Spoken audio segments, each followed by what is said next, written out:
Good morning. Good morning. Don't y'all look great this morning? There we go. Thank you, Bill. The First Lady is here somewhere. She's supposed to be. I haven't seen her, but that's not unusual. We're in one room together. She normally doesn't want to be around me too much of the time. So I will tell you, though, there's no one more dedicated to early childhood learning, to making sure our children can read, to working for the Children's Hospital, and on, the charitable organizations that call upon her. And I'm proud to say that I believe she is one of our best. And, baby, if you're here, thank you.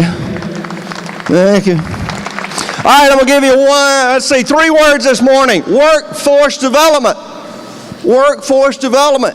And as I've been learning this past year, dedicating myself to that, I've found out that the continuum of that begins in daycare. There's a great article, if you don't believe me, go out and look at the U.S. Chamber of Commerce. It talks about a lost generation, and they say we've got to start in daycare teaching those soft skills. So that child that's in there at a year old has got to learn conflict resolution. Any of that goes on in the workplace? Well, it does in my job. Try politics for conflict resolution. So they've got to learn achievement. They've got to be able to get a targeted goal and know what the deliverables would be. Yeah, 1 and 2 year olds, you can get that. They've got to learn to work with others. How many times did our moms and dads say, y'all got to share? You got to work that out. And it may not sound important, it may be simplistic, but as we look at how that whole generation, 40 years ago, we put millions and millions and millions of our children in daycares, and we need to work hard to make sure that we have a learning component. So here in Mississippi, what can happen now is, because of our great community college systems, if you're a daycare worker, and most of them get paid minimum wage, if you're a daycare worker, we're going to send you to a community college to learn those skills, to teach those children at no cost. Andrea Mayfield, director of the community college, is a force of nature. I'm telling you what, when you go in her office, she has a skin of about a 6-foot rattlesnake stretched across her desk. Now, you know that woman's ready for business, and she killed it herself. And she is determined that we are going to move through our community college systems to train every child, every student, every adult that is coming back to school, and there's a lot of them that are coming back to school to learn that workforce skill. We've got the best community colleges in America, and I hope you're as proud of them as I am. So then we bring them to the 3rd grade where they've got to learn how to read. Y'all know that radical concept.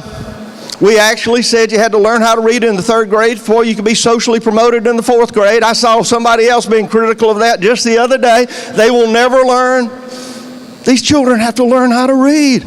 I'm telling you, they say, oh no, if you hold them back, you're going to hurt their self-esteem. You're going to destroy their enthusiasm. I said, let me tell you what, as a dyslexic child that repeated the 3rd grade, I've had some moderate success in life. They're going to be okay.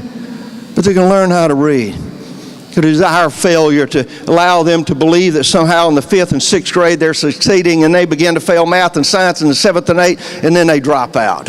I can tell you, because this is my 3rd year of chairing jobs for American graduates, not just in Mississippi, but the entire nation. 3 years. I'm out in December. Had to buy my way out by getting the governor of Indiana to agree to take this job. I told him it wasn't a lot of work involved. I was just kidding. But I can tell you, for 3 years, I have seen jobs with Mississippi graduates make remarkable changes in the lives of at-risk students. These are students that the principal says, I can tell you who they are, I know who's going to drop out, and we can give you, and good luck with them. This year we had an independent audit. I wanted to know just how we were doing with jobs for American graduates. 96% of the time we intervene with that student, they graduate from high school. 96% of the time. And just last year, you know, we won an award in 2016 for the most innovative state in the nation, the Frank Newman Award. I know you still hadn't read about that. I have to keep reminding you of it. And now this year, the Education Commission of the state's the premier education establishment organization. I shouldn't say establishment. Strike that word. The premier organization for public education in America is the Education Commission for the states. The board asked the governor of the state of Mississippi to chair that organization. Now that's a proud moment for us. When would that ever happen? You see, if you listen to some here in the state, they would say, oh, it's just terrible education system. We've got challenges, but let me tell you something, so does everyone else.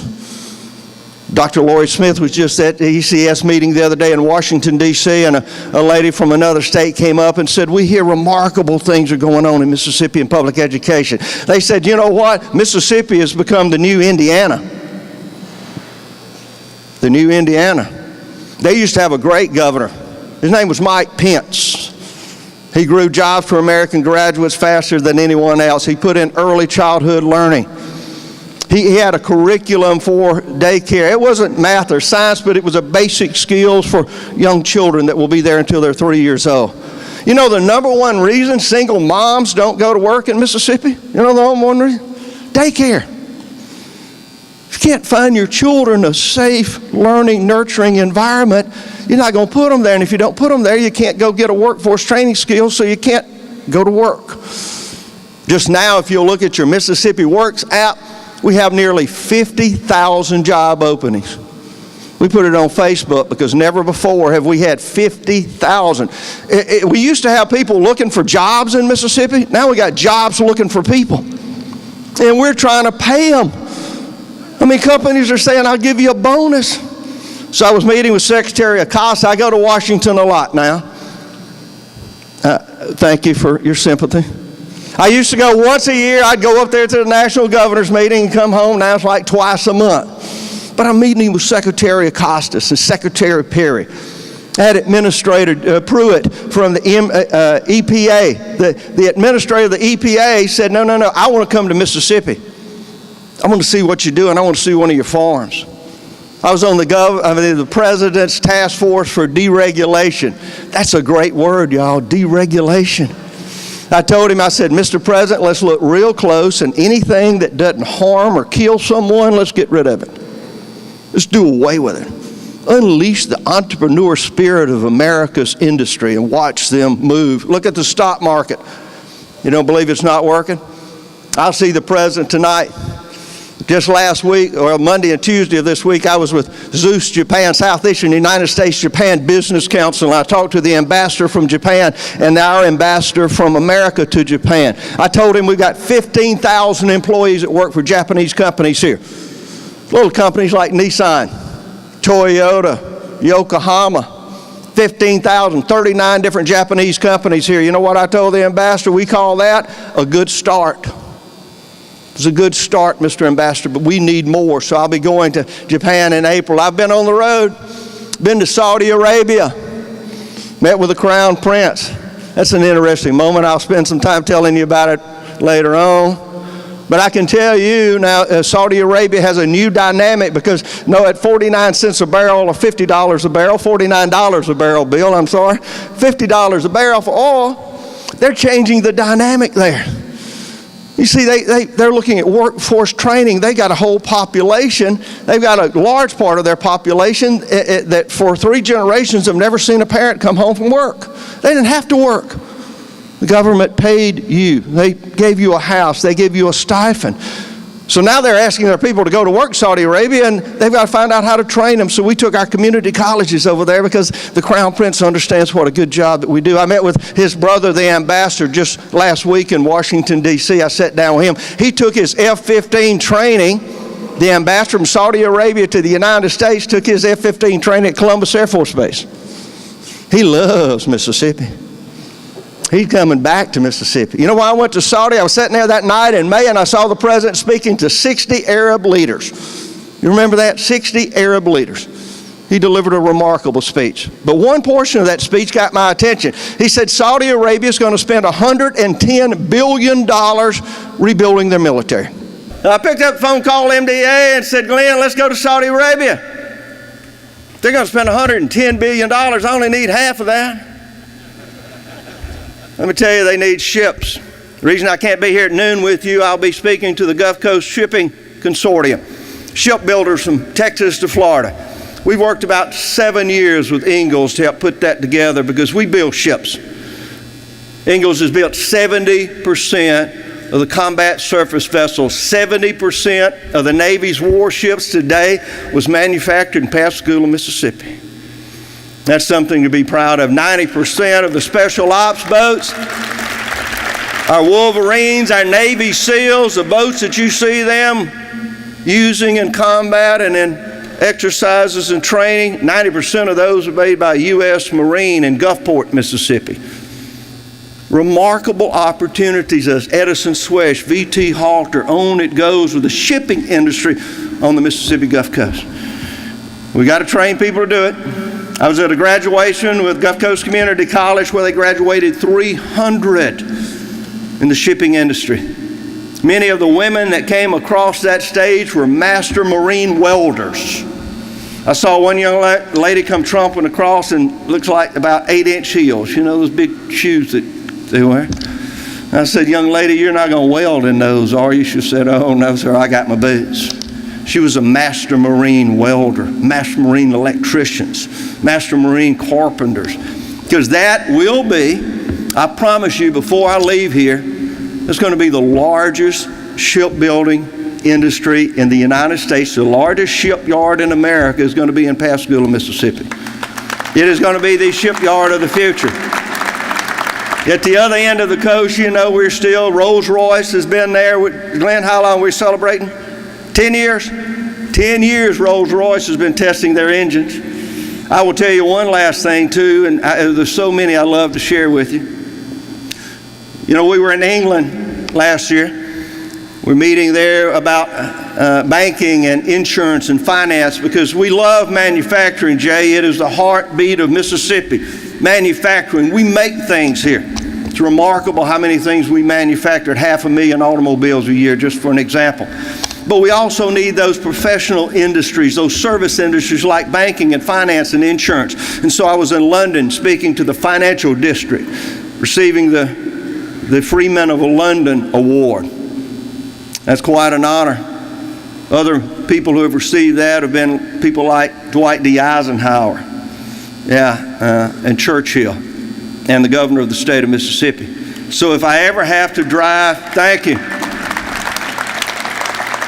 Supposedly, if I ever have to drive my sheep across the London Bridge, they won't charge me for it. But the honor of that is you also get to speak to the leadership of the financial district in downtown London. We'll make announcements very soon how we're working with companies like DRAC, a great energy company that's here buying wood pellets and shipping them all over Europe. But as Brexit begins to change the dynamic of Great Britain, they're going to look to America. No longer will Europe be their trading partners, we will. So we were there talking with them, realizing that the workforce training that we have here, the brightest of those young students that want those professional service jobs, need to have an opportunity to do so right here in the state of Mississippi. We also met with a group of leaders there that talked about the Royal Commonwealth Society. They said there are 52 nations that are now members of the Royal Commonwealth Society. This is a chamber of commerce of the former British Empire. The Queen herself is determined to do this because she wants to reach out to those former colonies and help them grow, help them be independent, or to return some of the challenges they may have had under British rule. This is important to them. They said, you know, we don't have a chapter in America, and we were wondering if you knew anybody in New York that we might go talk to. I said, I know people in New York, but you don't need to go there. You need to come to Jackson, Mississippi. Very soon I'll be traveling back to Buckingham Palace to officially be named as chairman of America's Royal Commonwealth Society. 52 nations. The doors are open to us, ladies and gentlemen. Mississippi is an international business. And I've got customer service. I've got sales calls to make. And it's not easy. 18-hour flight from here to Riyadh. I'm getting too old for that. But I'll go anywhere if we can continue to build the great economy that exists here in Mississippi. And we have an administration in Washington, D.C. that is ever open. Anytime I call, they are there. You will see, I believe, a renaissance in this nation, not only in energy, Because I think not only will we be energy independent, as the President says, and I believe him, and as the Secretary of Perry says, we're going to be energy dominant. We're going to lead the world in the production of oil and natural gas. Y'all remember in the 70s when we were all driving Pintos in Vegas? And they had us convinced that there was just only a few years of oil left anymore. We're going to all have to drive electric cars. Don't you believe it? Don't you believe it? Mississippi has a great opportunity to help lead this nation. We're going to do so. Do we have problems? Of course so. I could come up here and give you half an hour of problems if you wanted to hear them. I could probably depress you, but I think you get enough of that.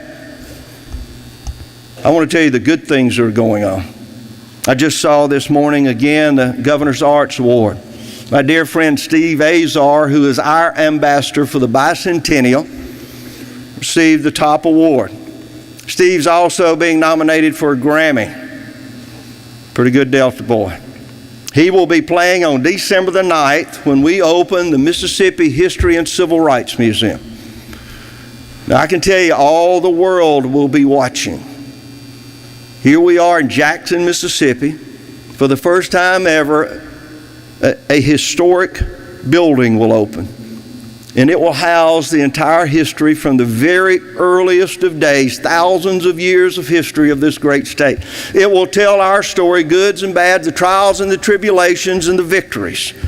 Children will enter that building unknowing, I believe, much of it.